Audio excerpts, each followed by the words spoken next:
El Renacimiento es el fenómeno cultural que en los inicios de la Edad Moderna retoma los principios de la antigüedad clásica, actualizándolos a través del humanismo, para hacerlos compatibles con la tradición cristiana. El término Renacimiento significa vuelta a la vida o volver a nacer. En contraposición a lo que de forma arrogante los teóricos del Renacimiento consideraban oscura Edad Media, se trataba de recuperar los ideales olvidados de la antigüedad.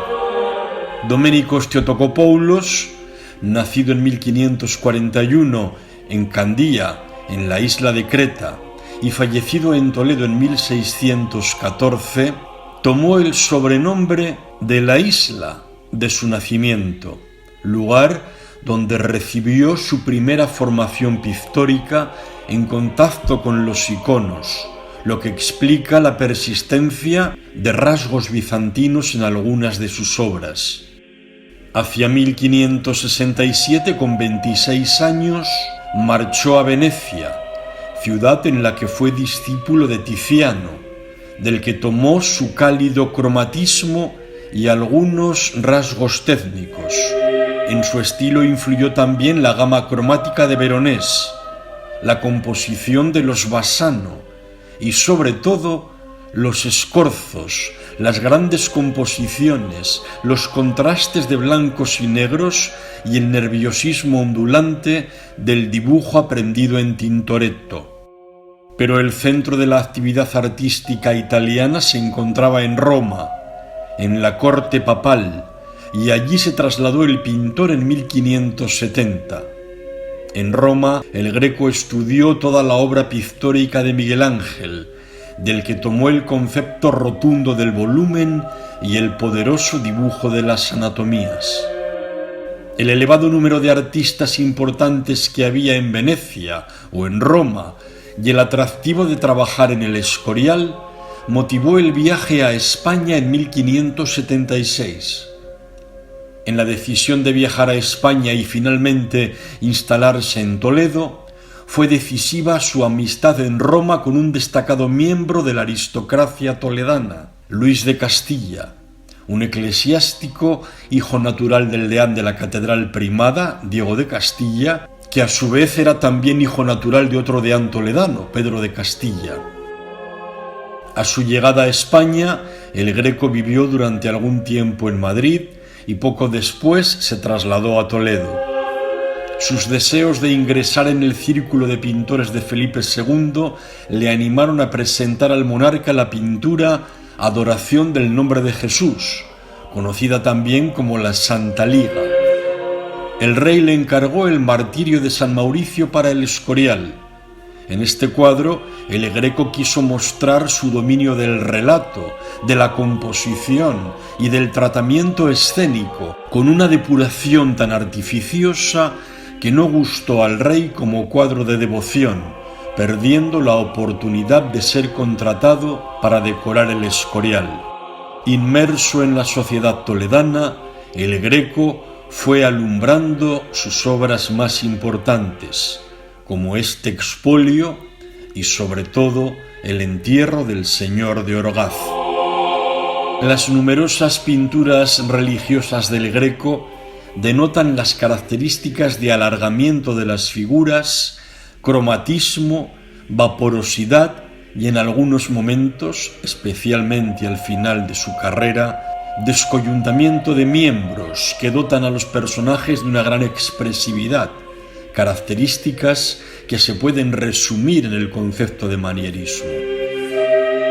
El expolio fue pintado por el Greco al óleo sobre lienzo de mantel, es decir, de lino adamascado con una trama de hilado de gran calidad, entre 1577 y 1579 para la sacristía de la Catedral de Toledo por encargo del Cabildo, y lleva la firma del artista en el papel del ángulo inferior derecho, parcialmente tapado por un objeto que pudiera ser una bolsa con los clavos dispuestos para crucificar a Cristo.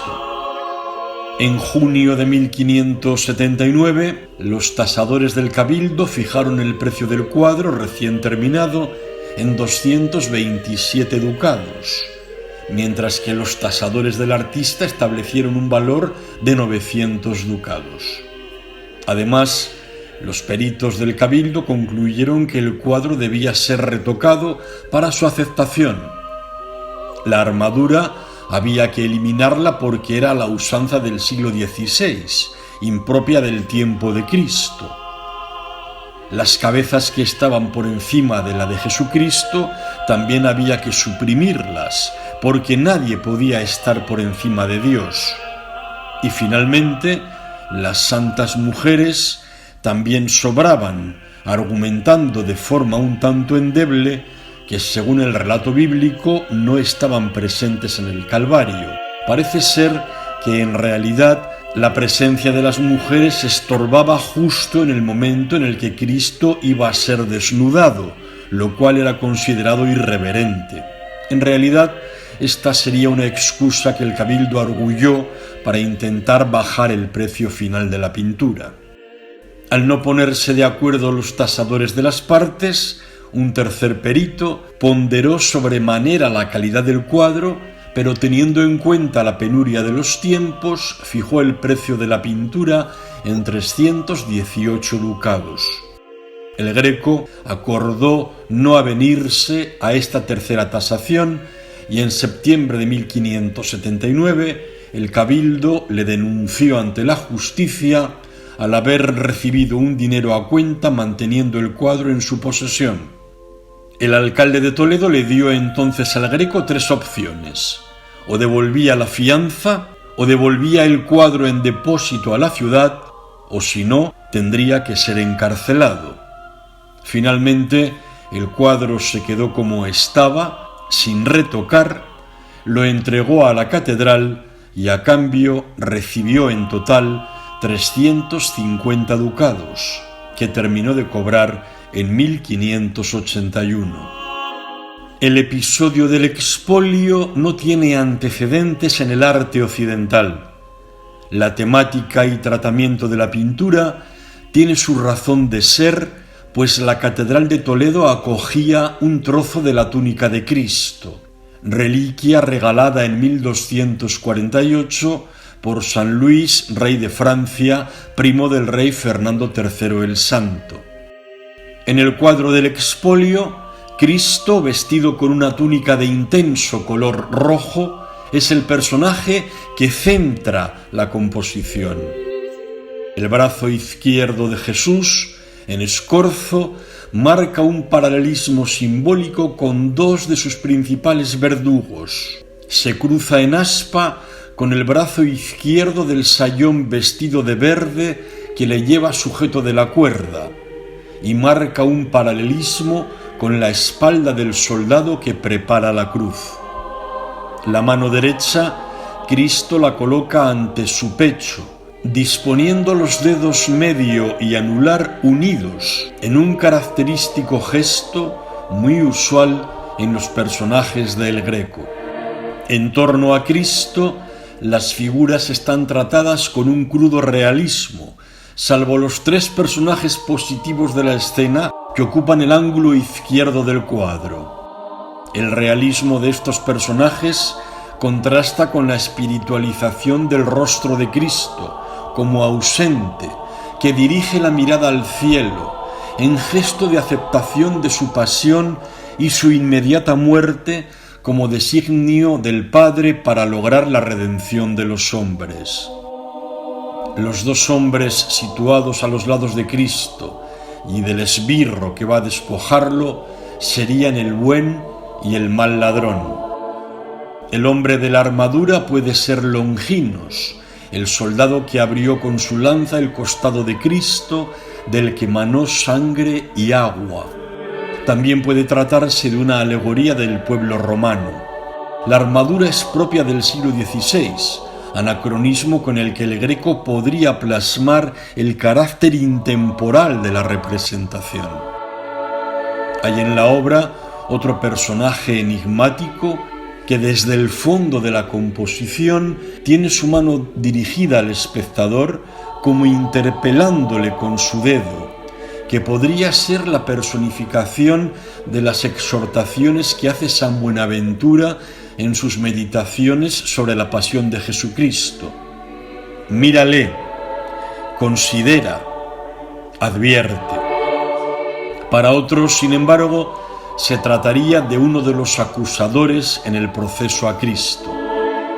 Y es que la inspiración para el cuadro pudo encontrarla el Greco en las citadas meditaciones sobre la pasión de Jesucristo de San Buenaventura y también en el compendio de la doctrina cristiana de Fray Luis de Granada, publicado unos años antes de que el Greco pintara el expolio en 1565 y que tuvo gran difusión en ese momento. El rojo intenso de la túnica de Cristo, de la que va a ser inmediatamente despojado, domina desde el punto de vista cromático el cuadro. Los tonos oscuros de la zona superior del mismo contrastan con ese vivo rojo y con los amarillos de una de las Marías y del sayón, que en forzado escorzo está preparando la cruz. El Greco prefiere ignorar casi por completo la profundidad y volcar la atención del espectador sobre la escena que se está produciendo. Por eso las figuras que rodean a Cristo se agolpan en torno a él para no dar lugar a una visión de espacio. La única referencia espacial es el suelo que pisa Cristo, con los pies desnudos, en aptitud de dar un corto paso con la pierna derecha levemente flexionada, levantando el pulgar de su pie izquierdo para evitar clavarse una puntiaguda piedra, menudencia que en sí misma impacta al contrastarla con el sufrimiento padecido y que seguidamente iba a padecer el Mesías, sufrimiento libremente aceptado para cumplir su misión redentora. La composición, con los personajes que llenan la escena a modo de horror vacui, se centra en el óvalo de Cristo, evocación de las mandorlas medievales. Sobre su cabeza, un rectángulo acoge todas las cabezas de la parte superior, sobresaliendo las picas y las cimeras de los soldados. En la parte inferior, la composición se cierra en una V, con las santas mujeres a la izquierda y el esbirro barrenero a nuestra derecha, a la izquierda de Cristo, afanoso, en acentuado escorzo que taladra el agujero del madero para facilitar la labor de clavar en la cruz a Jesús. A pesar de no contar con antecedentes en la pintura occidental, un cuadro que trata el tema del despojo de Cristo de sus vestiduras antes de ser clavado en la cruz tiene un hondo significado en una sacristía, lugar en el que el celebrante se viste con los ornamentos sagrados antes de oficiar la misa y se despoja de ellos tras la celebración del santo sacrificio memorial de la pasión y de la resurrección de Cristo.